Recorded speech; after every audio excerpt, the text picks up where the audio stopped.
Hey guys, how's it going? So this is going to be my PoE 2 recap now after the weekend, a couple of days during the week. I didn't get a stream in yesterday, but I will be streaming tonight after this video goes up. And pretty much, yeah, talking about the thoughts on so far, what I think of the league mechanic and stuff, and just Druid in general. And also, I've started a second Druid because day 3 I just kind of got sidetracked wanting to do another Druid anyway. Plus, since I went a little far on this, I, wanted to catch up with a friend of mine that I was playing with and just play on a different Druid. So there you go. I still want to do a Bear Druid and a Wolf Druid, but as you can see here, even when I mess up the stun, bosses just fold very easily, no big deal. The leveling was a breeze. But yeah, it really didn't matter the boss. Like, you just, there's a little bit of a whiff. There we go, got it. And then the fight's over every time. All you gotta do is just that. You know, it's that easy. Yo, here's Doriani. Boom, hit, smack, flap, and barrage. Easy. Then he has his big contraption. Same thing, get it to this point, flap, come on, do the flap, there we go, good job me, and boom, just barrage it all the way down, like, kind of ridiculous. Moving on into day 2, or day 3 rather, I had the Vines Druid, the Plant Druid, whatever you want to call it. That's what I kind of want to do. I still want to do a Bear and Wolf, and so far from what I've seen, everything is just really strong, and leveling is a breeze for almost all of it. And yeah, for Plant Druid, there was no difference, really. Just pretty much run through, as you saw there, AoE down, pretty much everything. The single target can be a little lacking at times. We can see here on the rare, it is pretty decent. At first, I was doing Essence Ring Contagion at the same time I had the Vines up, because I'm doing just all spell build, so that worked out really well. I mean, nothing really difficult there. You're against spell, you're ranged, you can definitely stay pretty safe. Then to kind of show what, you can do when you're actually bossing with this, it kind of got, which I have Conk Effect on the Vines. They're pretty decent at hitting a target this big, but overall, again, physical spells is what I use, so I have the Bone Storm, and then the plants, just pretty solid damage overall, gets a good stun, just good solid damage. The single target right now might be the only thing that's kind of lacking on it, but overall that's some decent damage there. I can't really complain. I could go look at the Act 2 boss as far as something a little more intimidating for builds that are more AoE focused as leveling. So as you'll see here, what I remember is I had a little bit of an issue trying to just get the groove going, because as soon as he starts hitting, he does hurt. So oops, probably need a little more lightning res.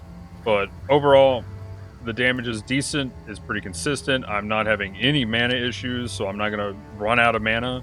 There's nothing of that sort. And overall, just again, as you can see, the damage is okay. I need to, not take some hits here, but AoE is fine. The ad phase isn't going to be an issue at all.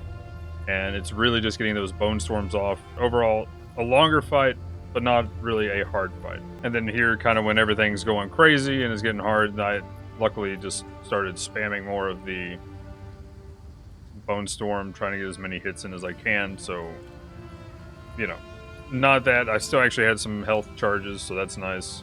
But overall, a pretty easy fight. You can do it from ranged. And the main thing that I'd like to point out, no mana problems. I mean, I've leveled several characters in the past that when I get here, the biggest issue is mana problems.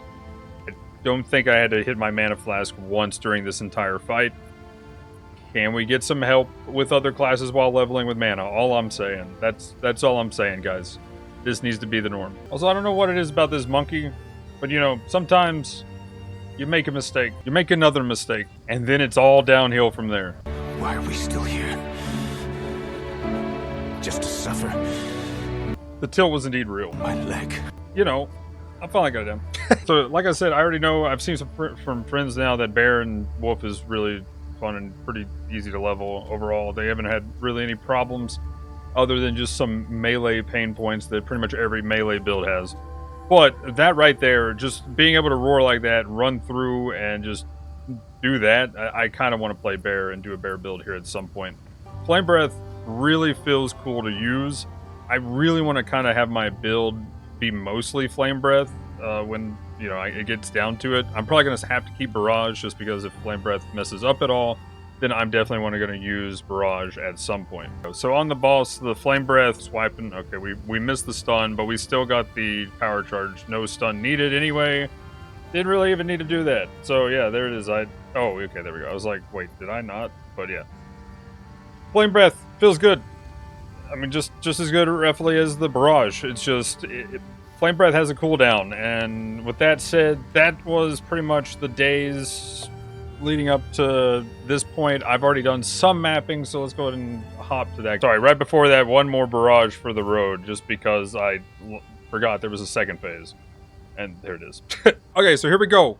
Here is the build now currently, and again, the goal is to have Flame Breath pretty much on all the time, or as much as possible.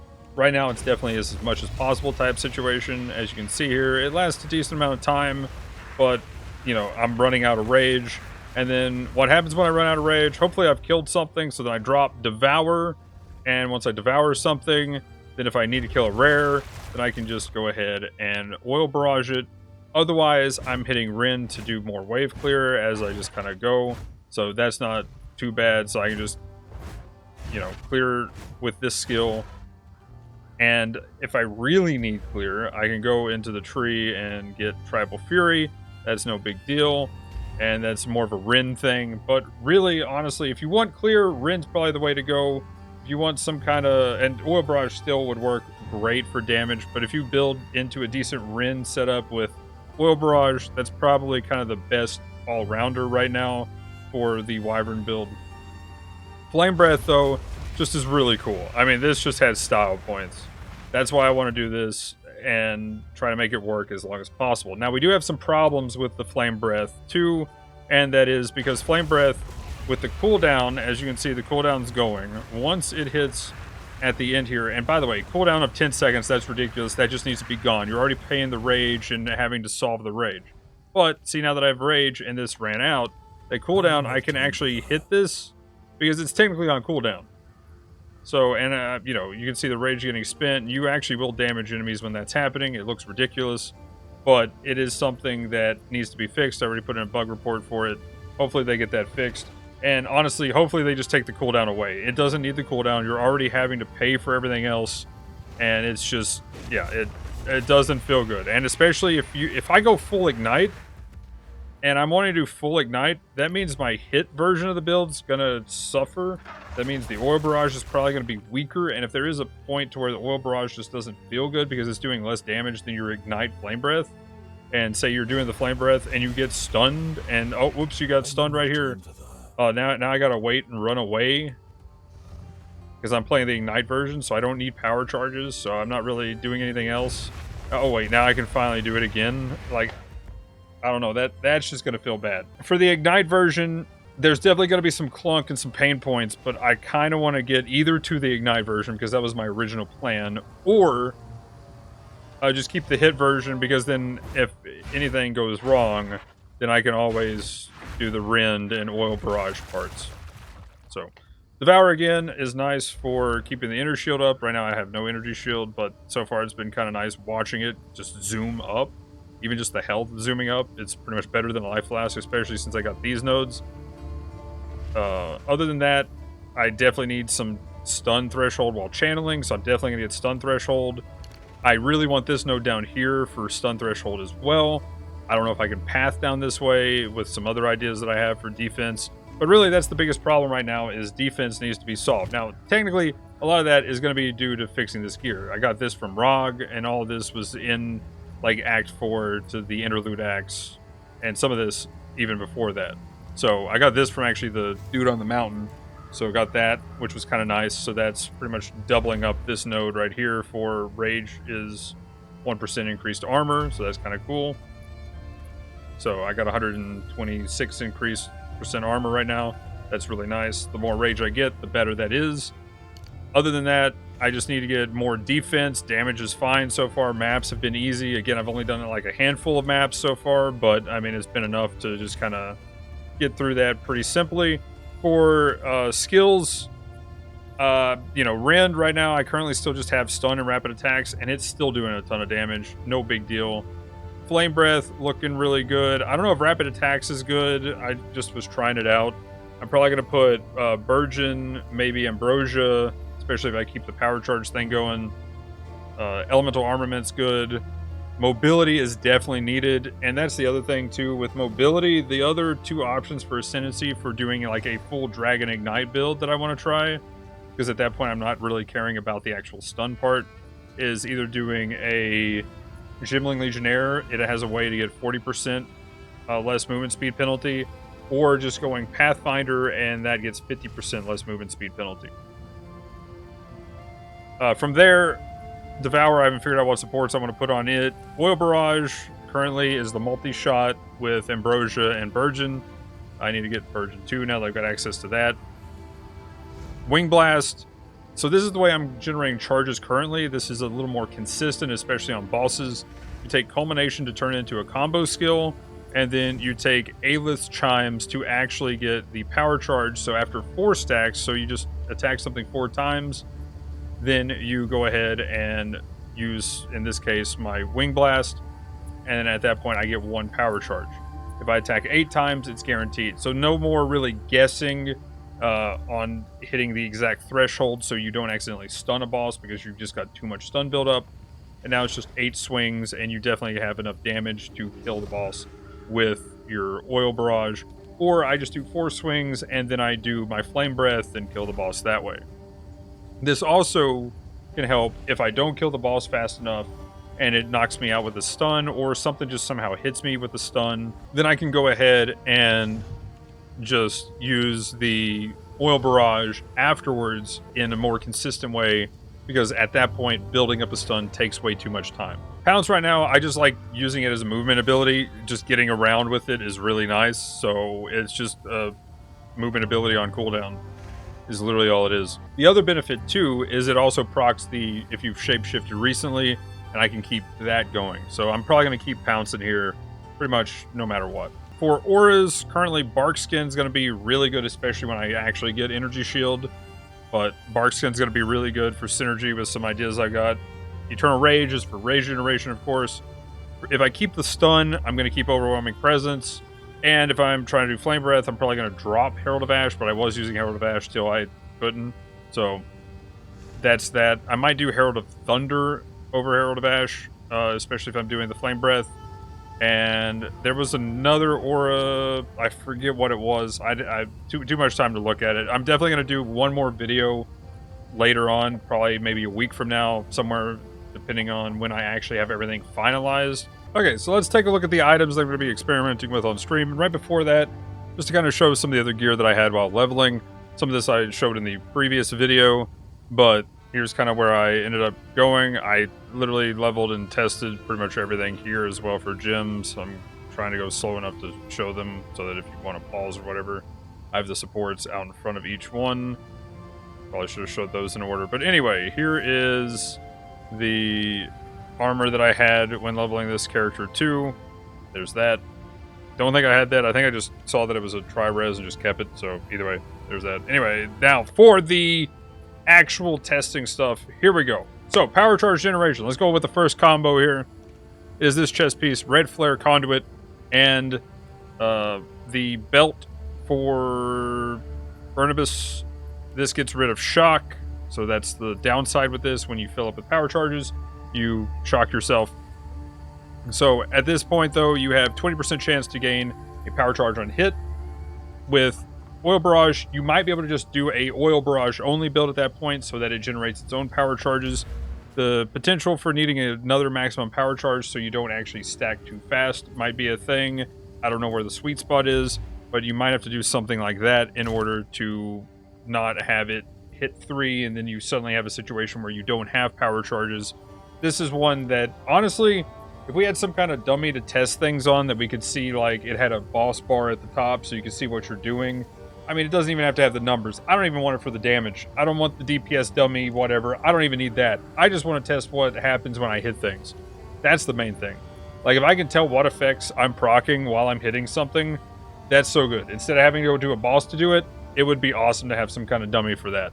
Now, the way, since they have a thing that shows damage as it's ramping up, I mean, if they want to include that, I'm just saying, I'm not necessarily indifferent to it. All I'm saying. All I'm saying. But anyway, as far as it goes, though, we have power charge and hit for power charge generation, potentially automating the entire process for oil barrage, at least at some point. So you might have to oil barrage something, then devour it, and then just keep oil barraging the entire way through the map. But that's just an idea. And effectively, though, it could give you power charge generation on bosses more than anything. So you just rend your way through the map, always having a power charge for sure.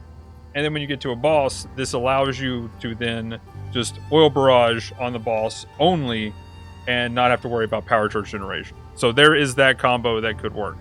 The next item is going to start with the talk about having mind over matter. At which point, I was trying to figure out what kind of chest to use, because again, the defense is the problem here. So this one kind of has some synergy with mana regeneration, and when I was thinking mind over matter and mana regen and gain 48% of max mana, this also goes up to 50, so technically that could get higher with corrupting it, but 48% is what I got here. Maximum mana as armor, at which point if you stack a decent bit of mana, you say you get close to 1,000, that's quite a bit of extra armor there that you can start scaling, at which point if you do want to use the modifier for mana regen affects energy shield recharge rate, you would have to drop Zealot's Oath, but you could also take Adamant Recovery, which would be really nice. That's a nice combo that you can use with that as well to actually utilize the mana regen for energy shield recharge. The problem then is, are you actually getting energy shield recharge to, effectively use enough? Now for bossing, this is definitely going to be something you could actually utilize, because currently the Devour method, for the main reason for having Zealot's Oath, doesn't really happen on bossing. So there is that. So this is another alternative for that. The other thing too is if you're using mind over matter, any kind of mana regen as well, you can go ahead and utilize that period as a build path. And I am going to probably use this no matter what, this kind of scepter, when I get up there and talk about that here in a second. But anyway, that is the first idea. Just by itself, it's pretty decent for an energy shield, a hybrid armor, energy shield, health stacking build. But you can add mind over matter into this and start doing mana as well, and that would be pretty nice. The next thing here is the Sacrosanctum chest would be the other one to use. At this point, this is taking the damage recoup, so then you would take damage recouped as life. Any other sources, there's a nice one right here that I'm probably going to even take anyway. At this point, you go ahead, and I think we actually have one here too, right? Isn't this recoup? Yeah, this one's also recoup. So you could also get some other sources of recoup, and this allows you to over recoup to energy shield, and could be a pretty solid option, especially with Devour. So while you're mapping and stuff, you get hit, you got the recoup going, you devour something, and your recoup then goes into your energy shield, as well as the Devour is also going into your energy shield. So that's a nice way to double that up. So that chest I could see being a very effective thing for tank coming up.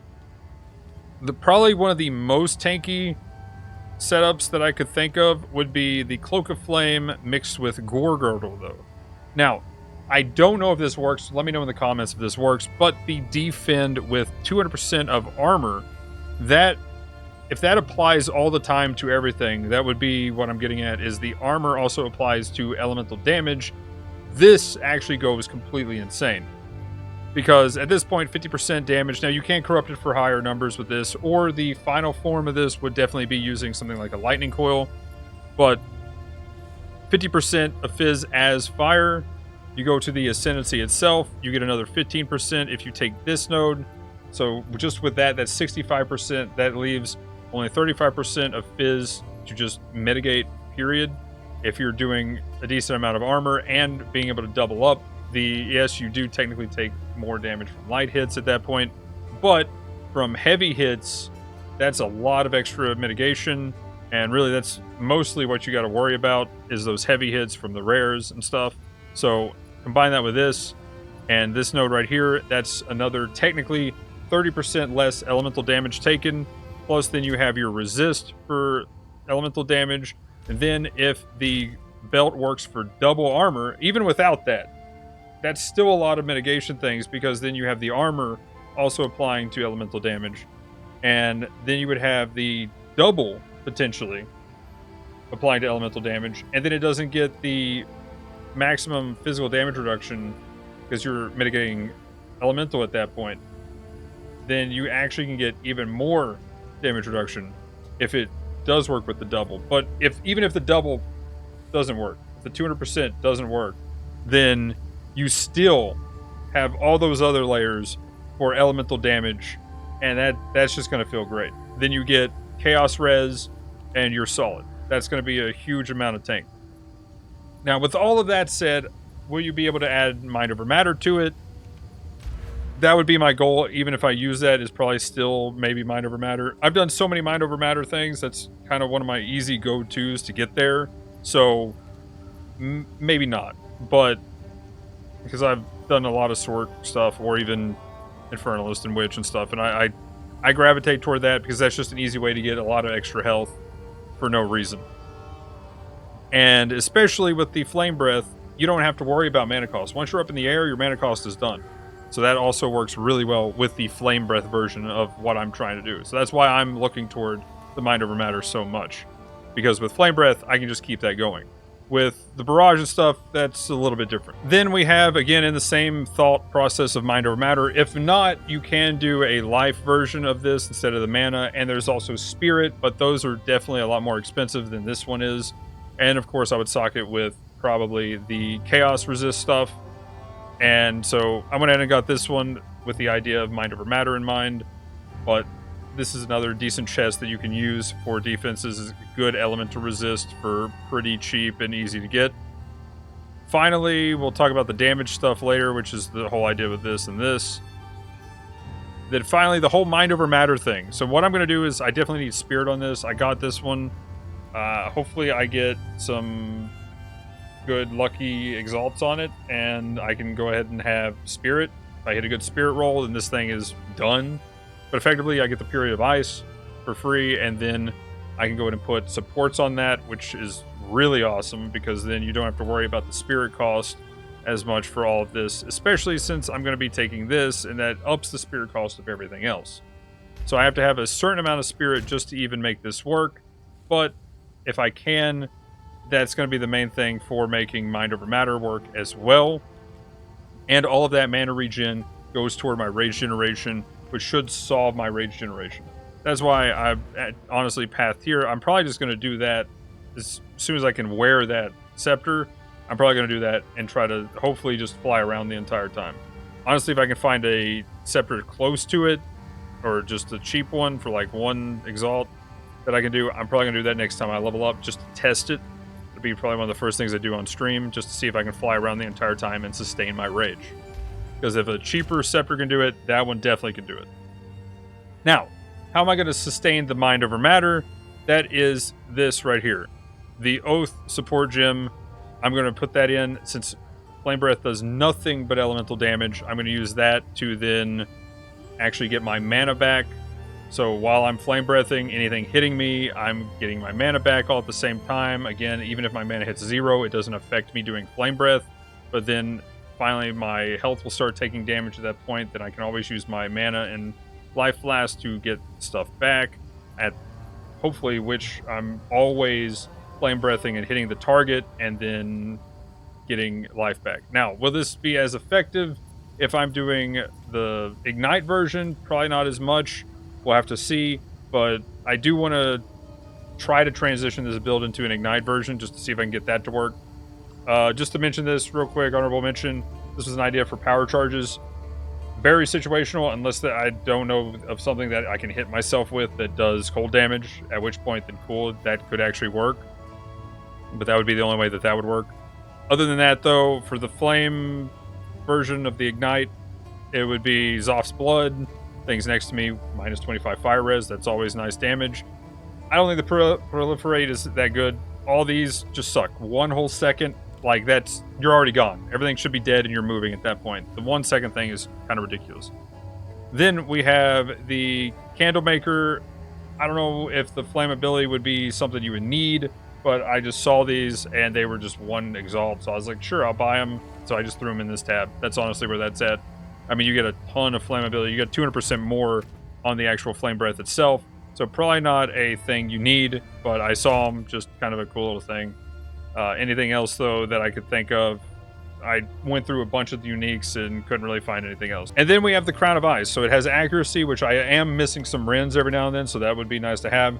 Then the spell damage applies to attacks. So at this point, spell damage on these gloves, I don't care about cast speed at all. That's just 100% increased damage for my attack. And then as far as other things I can use, I could technically do this, though this is getting a little too into the weeds of having to swap and then do this and then press this button and then go.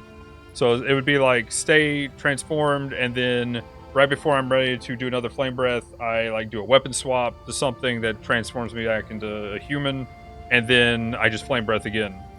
So yeah, that could be a thing. It would proc stuff like this as well, but yeah, might be a little too much button intensive for really what it could be. And this with my current rage at what, 63, that's another 126 increased spell damage for that node right there. I would definitely go take that with the Crown of Ice. So that's also what that is for. Other than that, though, one last honorable mention thing here too is actually pathing down to here. If I could find a reason to come toward this direction, especially if I'm doing the Ignite version, I definitely have more of a reason to come down here. I can drop a lot of the stun stuff and just go straight for this because I don't want to have stun threshold. So yeah. Also, my question is if every rage also grants, does that work with this? But because if no rage effect, but does it still grant? So in that case, would I still get the increased armor if I take that? I mean, that's an easy test. Just another random thought that I just suddenly had. So I definitely want to test that out. But if that was the case, then your stun threshold and armor go way up. And if I have the damage, who cares? That's a lot of actual defense stats for that node. That turns your rage into a defense stat more than anything else. But anyway, that's just kind of a random thought. Also, that means I could go for this, and then it turns it back into a damage stat. Just some food for thought. But anyway, yeah, there we go. The honorable mention things on the tree and stuff based on the items and stuff when I was thinking about that. And one last thing that I forgot to actually show was the weapon that I actually got in, I think, the Interlude Axe. I can't remember where I actually ended up getting this thing. It requires level 52. That kind of gives more of a hint. But either way, got lucky on the rolls. Sadly, which actually with this thing over here, I can actually use the Mana Leech on this as well. And that's where I'm getting the other Mana Leeches from these two. But I can actually use the Mana Leech to test this out. Other than that, though, I hit a really good, I think it was the accuracy first. It was one of them, and it looked promising. Maybe it was, I don't think it was the 100%. Maybe it was the 100%. Either way, one of them was a tier 5, and I was like, ooh, that could be good. And then I got unlucky with the fire damage, and I'm like, you know what, there's still a chance. There's still a chance. Let's go for it. And it hit, and yeah, this weapon's been great. So there's that weapon. Now, let's go ahead and talk about the temple and get to that section of the video. Okay, so when coming to this, to make this section of the video, yeah, I wish I had the record button going because the rooms just disappeared. I just lost. There was one here, 1, 2, 3, 4, 5, and then 6. Wait, 7. Because I had the operating table thing over here in one of these 2 blocks. Dude, just by doing your temple, you lose it. And also, that PSA thing coming up, I did record that because I was tilted to earlier before I started recording all of this. If you do the temple while you got a map open, you lose it. I lost the map that I was doing. It also had corruption on it. Luckily, I didn't have anything in it yet, and I'm learning this lesson on T1 maps, but that was ridiculous. So yeah, that is a problem. That is a problem. Other than that, though, yeah, the way the mechanic feels to interact with as far as building the board, they need to do something about it. Quality of life needs to go up. That's a whole video to actually talk about what can happen and things around that. Maybe I do something if I'm feeling froggy later, but as far as the feedback, it feels bad. Feels bad to interact with. And as far as the rewards that we've seen so far from people's videos, I mean, we've also seen the Ziz clip. Everybody's probably seen the Ziz clip by now. Like, that's just, that is oof. That is a massive oof. So, as far as rewards go, rewards suck for late game. Now, leveling, though, I will say the W's for this, leveling, 10 out of 10. Felt great. Most of my gear, actually, that I'm probably wearing right now came from that. Like, I'm pretty sure this chest is where it came from. And, like, definitely either one of these rings or these gloves, maybe the boots, something like that. Either way, that part feels great. Leveling feels great. Hey, guys, PSA, if you do a map and then you take the portal to get into your temple, because you can do that because the thing rises up and you go do it, and then you go do the temple. If I guess I took too long, my map's gone. My map's gone. So yeah, I don't know. Yeah, that's the thing. So yeah, finish your map before you do your temples, and then just go to your hideout, I guess, and do the temple. My bad. Oops. But yeah, PSA. Anyway, guys, let me know in the comments down below anything and everything you thought about this video and anything that I missed or needs to be corrected, all that good stuff. But yeah, let me know what you're doing with your druid and stuff like that. How's your builds going? Again, I'll probably have one more video talking about my setup with the druid and what I've decided on to go with by the end. And that might be in a week or so-ish, give or take, from the time this video goes up. I will be live after this video goes up, so if you want to watch me test those things I talked about in the items section, definitely going to be going through those. But anyway, guys, like, comment, subscribe, all that usual stuff in the description, Twitch, Twitter, Discord, TikTok, Instagram, all that good stuff. Anyway, Dragon, what do you think about the temple? Do you like it? Wyvern says no. There it is, guys. There it is. Anyway, have a good one. Thanks for watching. Peace!